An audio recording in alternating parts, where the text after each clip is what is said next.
Oke, sambil menunggu yang lain, itu semoga saja nanti ada yang ngajar lagi dan itu lebih banyak.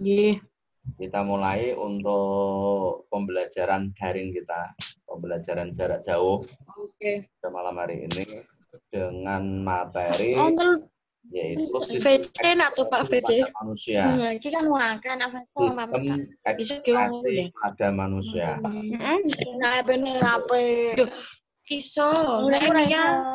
Ayo kok ngomong dewe Mahmuda, Mufidah, Mufidah. Nah. Oke, malam hari ini kita bahas ekskresi pada manusia. Yang namanya ekskresi itu pengeluaran. Nah, sistem pengeluaran. Jadi di dalam tubuh kita ini berbagai macam proses metabolisme. Itu metabolisme itu merupakan satu bentuk pengeluaran zat yang sudah tidak terpakai lagi di dalam tubuh kita.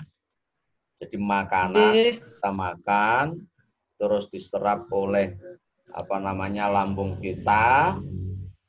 Kemudian yang tidak terpakai ini dibuang dalam bentuk yaitu proses ekskresi melalui metabolisme. Berarti kotoran itu ya berarti mengandung racun.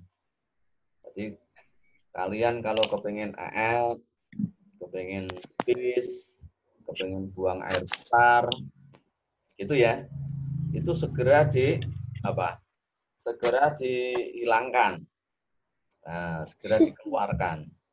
Kalau tidak segera dikeluarkan, itu berbahaya bagi tubuh kita. Karena apa? Makanan sisa-sisa metabolisme itu sudah tidak dipakai lagi oleh tubuh kita karena mengandung racun. Maka harus dikeluarkan dari tubuh kita. Nah, proses ekskresi di dalam tubuh kita ini melalui beberapa tahap atau beberapa pengeluarannya melalui beberapa organ tubuh. Nah, gitu. Yang pertama, alat-alat ekskresi pada manusia. Alat-alat ekskresi pada manusia itu yang pertama adalah ginjal. Itu. Jadi ginjal itu termasuk alat vital buat manusia. Maka kita harus mampu menjaganya, ginjal itu. Jangan sampai ginjal kita ini bermasalah. Nah, agar tidak bermasalah bagaimana caranya? Nah, setiap hari kita minum air. Minum air putih minimal berapa? Gelas. Minimal dalam satu hari itu minimal 8 gelas. Nah, ditaker dalam satu wadah itu gembes yang 2,5 liter. Kamu paham? Gembes yang 2,5 liter itu. Terus pokoknya air masukkan dalam gembes kok sudah ada sampai 2,5 liter. Nah, itu minuman kita setiap hari. Kalau kurang bermasalah. Kalau kurang bermasalah. Nah, gitu. Terus kemudian fungsi dari proses ekskresi itu apa? Fungsi proses ekskresi itu satu, menurunkan kadar zat produk metabolisme. Belajar guys. Dari zat produk metabolisme itu kalau sudah dikeluarkan dari tubuh kita ini menjadi sehat. Dua, fungsinya apa? Melindungi sel-sel tubuh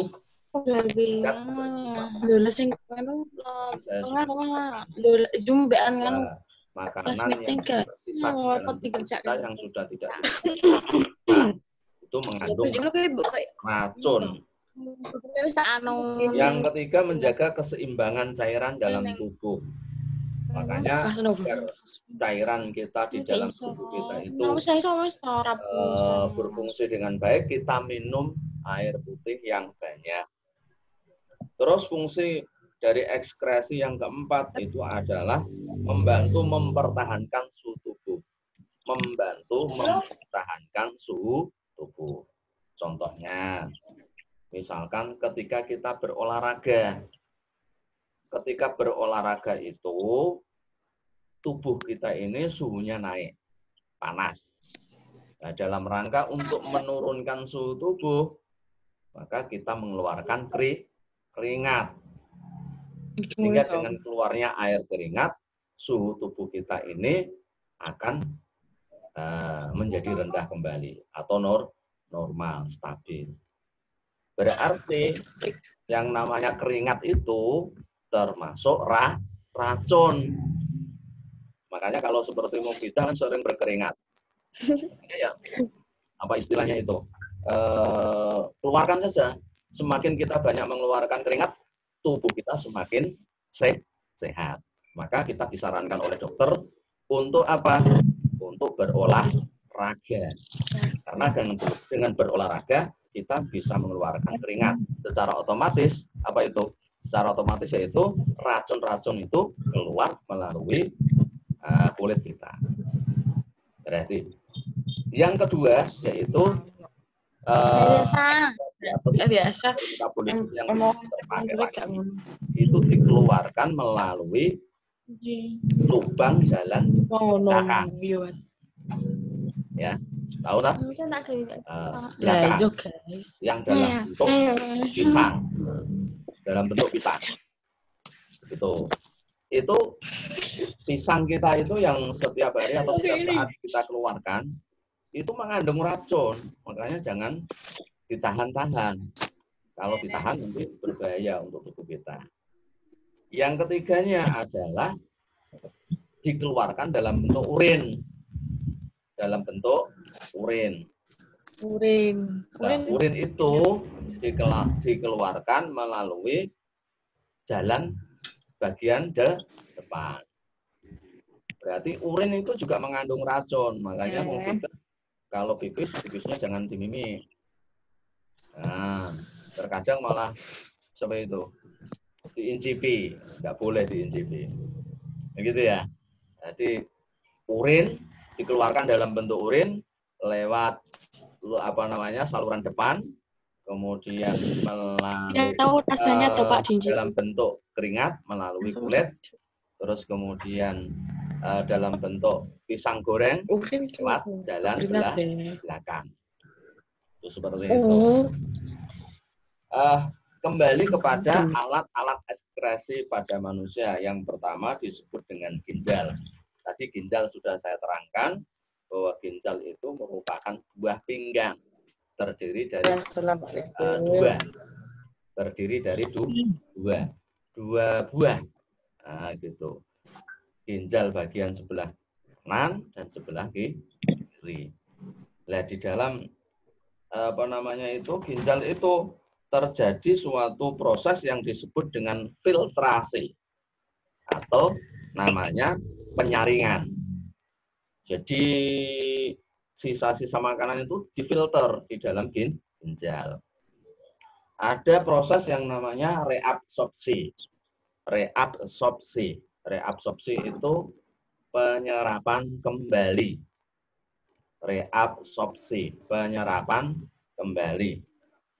Yang ketiga disebut proses augmentasi.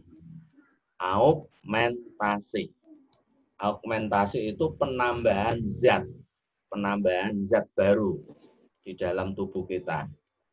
Jadi di dalam ginjal itu terjadi 3 proses.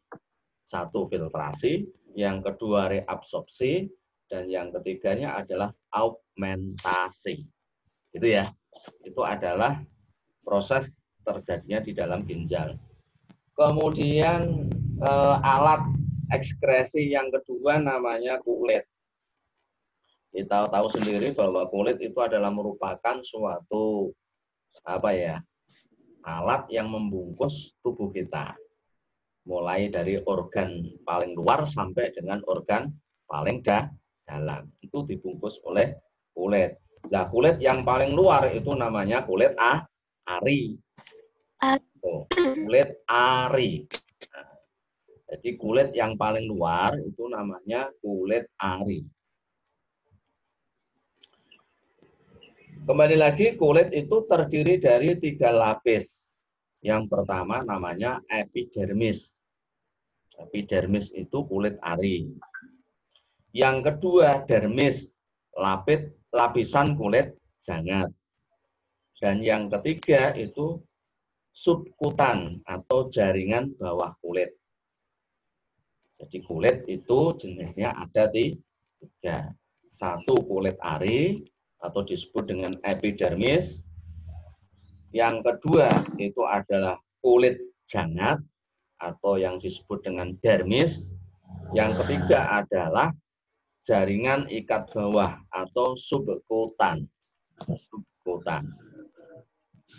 Tadi sudah, yang pertama ginjal, yang kedua adalah kulit. Yang berikutnya alat ekskresi manusia, yang ketiga adalah paru-paru. Paru-paru.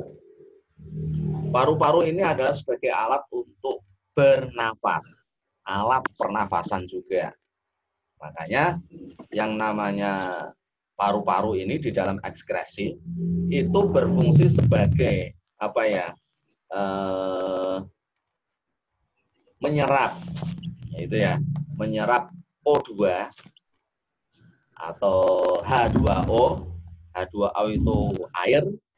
Kemudian yang kedua adalah mengeluarkan karbon dioksida atau CO2. Jadi manusia itu menghirup udara dalam bentuk oksigen atau O2. Mengeluarkan dalam bentuk karbon atau yang disebut dengan CO2. Nah, CO2 atau karbon dioksida itu dibutuhkan oleh tumbuhan. Sedangkan tumbuhan itu mengeluarkan oksigen atau O2 yang dibutuhkan oleh manusia. Jadi antara manusia dengan tumbuhan ini saling bergantung, ketergantungan. Makanya kalau bisa di depan rumah kita, di pekarangan kita, ditanami tanaman-tanaman yang rindang, ada bunga, atau mungkin juga tanaman-tanaman yang lain yang hijau-hijau. Nah, gitu. Karena apa? Dengan adanya tanaman tersebut, tanaman itu mengeluarkan oksigen yang dibutuhkan oleh manusia. Kemudian manusia mengeluarkan karbon dioksida yang dibutuhkan oleh tumbuhan. Begitu. Kemudian alat ekskresi yang terakhir pada manusia itu disebut dengan hati. Nah, dengan hati. Hati itu termasuk apa namanya alat ekskresi yang sangat penting. Nah, begitu. Nah, hati itu di dalam tubuh kita sebagai apa? Gitu. Itu. Nah, hati itu mengeluarkan empedu. Jadi tahu yang namanya empedu? Empedu itu adalah apa? Empedu itu merupakan sesuatu yang rasanya pahit, berwarna hijau kehitam-hitaman karena adanya racun.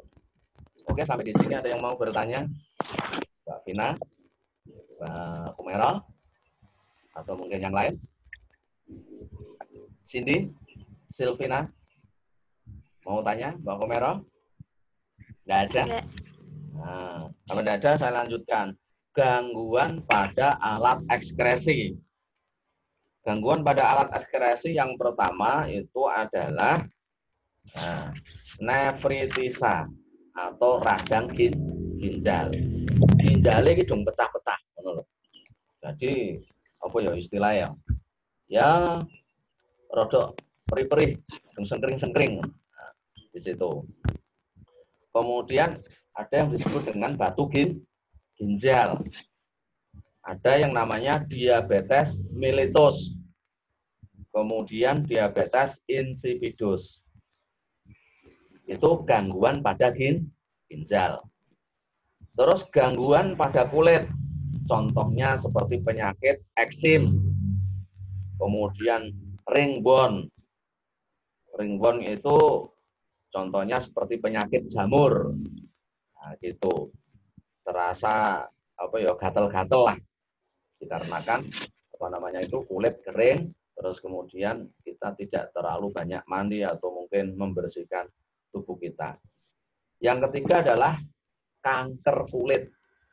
Kanker kulit itu bisa dalam bentuk kulit kita menjadi hitam, flek-flek, nah, itu termasuk kanker kulit sebetulnya. Itu ya. Terus adanya kalfus. Penyakit kalfus itu penyakit mata ikan yang disebabkan oleh virus atau bakteri. Jadi di dalam tubuh kita ini ada yang namanya seperti bintik-bintik, kutil-kutil itu. Itu namanya kalfus. Nah, begitu. Terus kalau hati, gangguannya apa penyakitnya? Hepatitis atau radang hati. Ada yang disebut dengan penyakit kuning. Ada yang disebut dengan batu empedu. Ada yang disebut dengan kanker hati. Terus gangguan pada paru-paru. Penyakitnya contohnya seperti apa? Kanker paru-paru. Jadi kalau kanker paru-paru bahaya. Ada yang disebut dengan paru-paru basah. Sehingga ketika pada saat terkena oleh sesuatu yang basah, itu mat penyakitnya. Kanker paru-paru atau paru-paru basah. Yang kedua, asbestosis. Penyakit saluran pernafasan. Yang ketiga, bronkitis. Nah, yang disebut dengan bronkus. Akibat dari apa? Banyaknya debu, polusi udara, terlalu banyak menghirup asap, banyak merokok, nah, akhirnya batuk-batuk. Terus yang keempat, penyakit pada paru-paru itu disebut dengan asma. Asma itu penyempitan paru-paru. Jadi kalau ada orang yang terkadang sesek nafasnya, itu disebut dengan asma. Jadi kalau kamu melihat anak yang tiba-tiba kalau bernafas itu menggeh-menggeh, itu karena terjadi penyempitan pada paru-paru. Nah, itu yang disebut dengan penyakit asma. Berbahaya, Pak? Ya berbahaya sebetulnya. Karena itu terkadang terjadi dengan tiba-tiba. Kalau tidak secepatnya ditolong ya juga sampai menimbulkan kematian di situ. Itu gangguan pada alat ekskresi. Oke, sampai di sini ada yang mau bertanya? Silakan. Mbak Silvi, Mbak Vina, Mbak Kumero, ada yang mau ditanyakan? Oke, cukup? Mbak Vina, gimana? Cukup? Cukup, Pak. Oke, cukup. Oke, kalau tidak ada pertanyaan, mungkin materi pembelajaran kita untuk sistem ekskresi pada manusia sampai di sini. Semoga keterangan saya sedikit bisa menambah wawasan sehingga besok ke depan dapat dikembangkan lagi pada momentum atau masa-masa yang akan datang. Ada yang perlu disampaikan sampai di sini? Silakan kalau mau ada yang menyampaikan.